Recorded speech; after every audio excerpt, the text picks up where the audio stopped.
All right, so if the question asks you for the factors or the zeros, solutions, x-intercepts, whatever, you can always take the approach. Well, for factors, definitely you have to do the x puzzle. You have to find the factors. Zeros, x-intercept solutions. You can do x-intercepts. You can do the x puzzle, quadratic formula, the graph.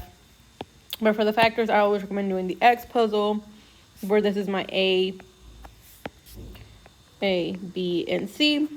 You can't divide any of these by the same number because 5 is not even. So my A is 2, B is -5, C is -12.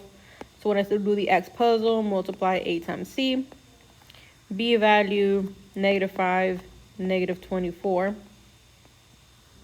So what numbers can we multiply to get -24 but add up to -5? I think that's going to be -8, +3. Once we find those numbers, you put them in parentheses. If you still have issues multiplying those numbers, why have you not done the x puzzles practice? Like, you need to know how to find those numbers. It's a must. But anyways, we have to divide and slide by my A all the time. In this case, I get x -4 when I divide -8 by 2. And then from the second one, the number doesn't really divide. The number on the bottom slides in front of x, +3. So what I like to say is we do bottom to top. The bottom goes in front of x, the top goes afterwards. We go from bottom to top. So these are the factors. If the problem is asking for the factors, here's what they are. You can always check your work by graphing it on Desmos.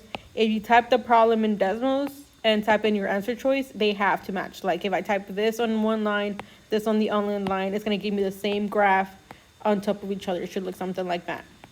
So that's how you can always check it.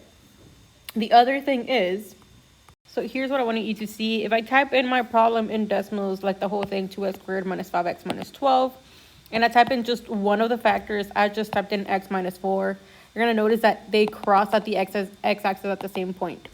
If I type in 2x plus 3 right next to it, it's going to give me the entire graph. But I also wanted to see that, like, I want you to see that the factors also match the x-intercepts. So you can always double check that if they only give you one of the factors instead of both. And then to find the zeros for that, you can solve. You get x -4 equal to 0. So you add 4 to both sides, and we get x equals 4. And then 2x plus 3 equal to 0. Subtract 3 from both sides. 2x equals -3. Divide by 2. X equals -3/2, or -1.5. And again, you can also see that on Desmos, because if you like click on where the graph crosses the x-axis, sorry, this is a better picture. If you click on where the points cross the x-axis, you're going to notice that those numbers have to match your solutions. So Desmos is a great friend if you know how to use it.